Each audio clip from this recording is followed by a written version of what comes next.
Hello everyone. Hope we are all doing well.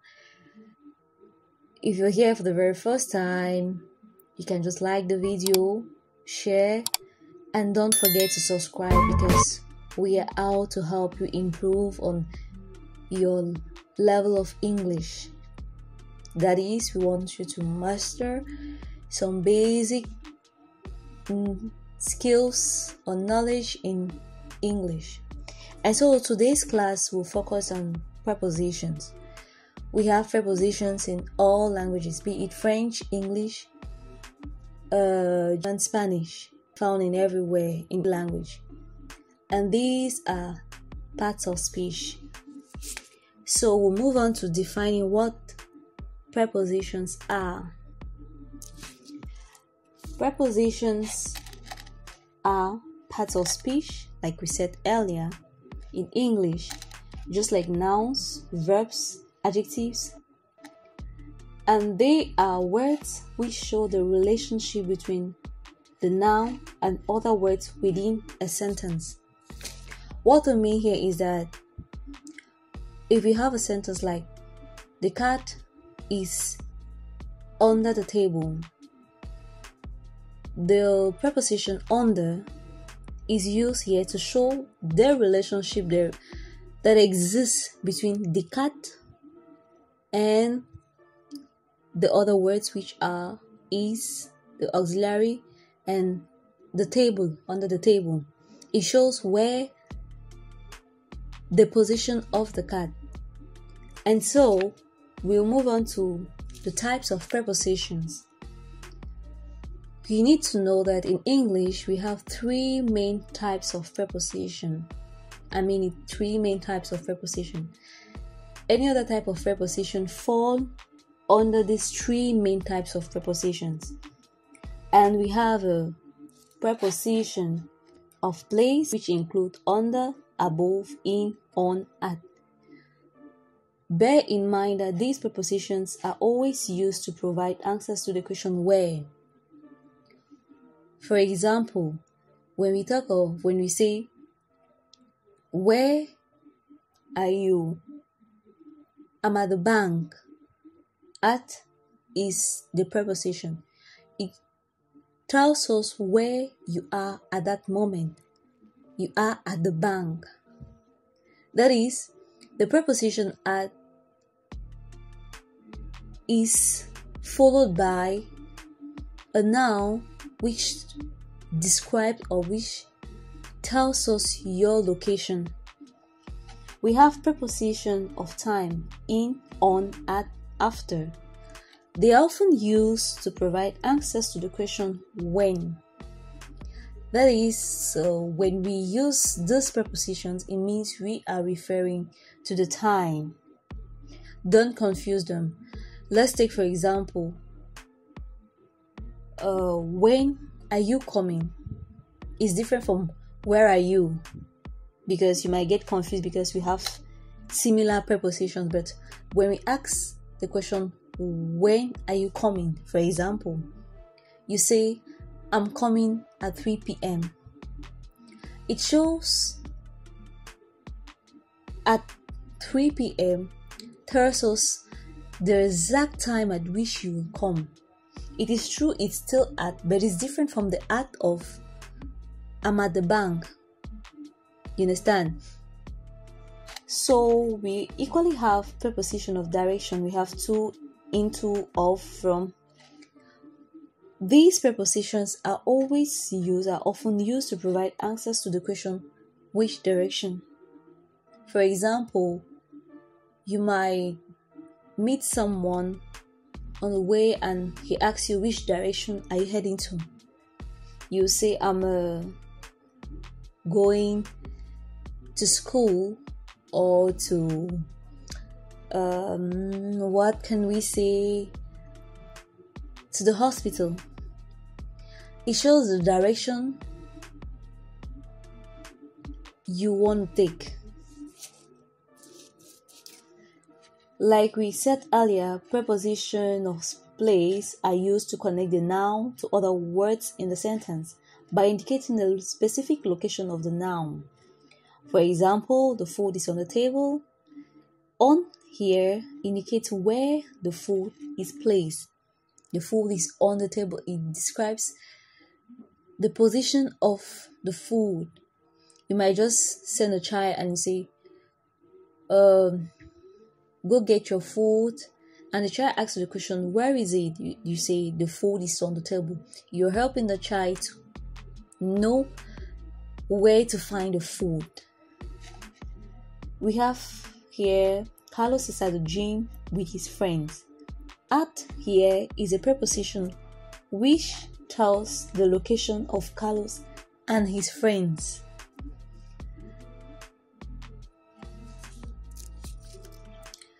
Okay, we realize people find or face difficulties when using prepositions to talk about travels, and so we deem it necessary to talk about prepositions for travel and their use.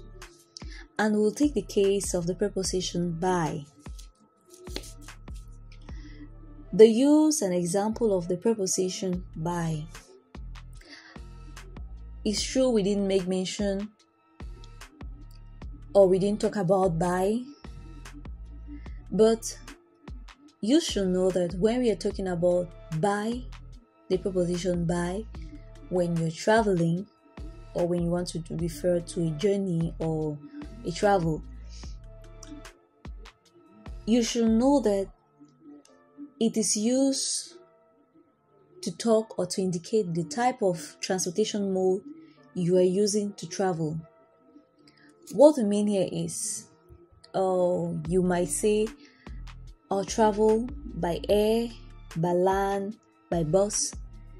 This is to talk about the type of, I don't want to say vehicle, but then let's say the type of transportation mode you will use to travel. And for example, we have, I'm going to Washington by air. This means that you will either use a plane or an helicopter to get to Washington. Knowing fully well that when we talk about air, the transportation mode we have there are planes, helicopters, and so on and so forth. We get to work by bus. This means that we use a bus to get to work. Most people will go in search of greener pastures, travel by sea. It means they either use a boat or a ship to travel. So take note that when we are talking about by as a preposition to refer to travel, we are talking about the transportation mode we are using to travel. Yes. And now let's move on to the preposition on. The use of the preposition on is relatively simple, provided we master the rule. Yeah, it seems so difficult, but the moment we master the rule, it becomes a day job. Here is a rule. We use the preposition on when we can stand in the transportation mode we use to travel. That is, we can stand up or walk around inside the transportation mode. What I mean here is, if you can walk around in one transportation mode, you can stand up, then you can use the preposition on when referring to a journey. And for example, we are on the bus right now. We know very well that a bus is relatively large, and there's always a part in which we can stroll, we can walk around, and we can stand up in a bus. So we can say we are on the bus because we can walk around or stand up in the bus. We are on the plane. They always sit and there is a part in which we can walk around. Reason why we say we are on the plane. And now examples of transportation modes using on: we have plane, we have train, we have ship, we have boat, we have bus, we have a subway. Let's take note that on is not only used to refer to the transportation mode in which we can stand up or walk around. It is also used for transportation in which we can sit or stand on. For example, we travel on a bike. On is used because we do not stand, but we sit on a bike. Yes, it's true we cannot stand on a bike, but we definitely sit on it. There is always that sit. You travel on a horse. Do we stand on a horse? No, of course not, but we sit on a horse. So you should know that you use on when you can stand up, walk around, sit on the transportation mode. That's when you use on. And remember that examples of transportation mode in which we can use on are plane, train, bus, boat, ship, bike, horse. Now we move on to the preposition in. The preposition in is used for transportation modes in which it is often impossible to walk around or even stand up. For example, we are in the helicopter. We are in the taxi. We say we are in the taxi because a taxi is usually a small vehicle with no space to walk around or stand up. Yeah. If we take the example of the bus, or if you will recall the example of we are on the bus I took earlier. I said a bus is relatively large and there is always this part on which we can walk around. But it's not the case for a taxi. It's usually small and there's no space to walk around or even stand up. So examples of transportation modes using in are car, taxi, helicopter, truck, van. You see very well that these transportation modes are always small. Yeah, they are small.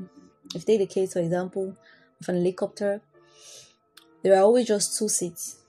Likewise for vans and trucks and even taxi. There are about 3 or 4 seats. Yeah.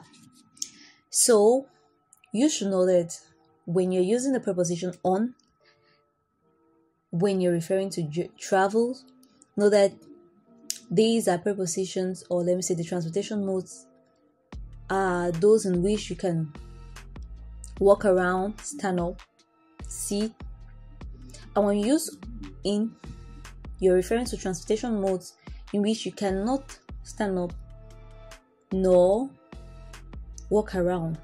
Examples include cars, trucks, vans, taxis, helicopters. So we can't just end this class without giving you a small exercise. And so we deem it necessary to give you this one. Choose the appropriate preposition for travel, on, in, and state why you chose that preposition.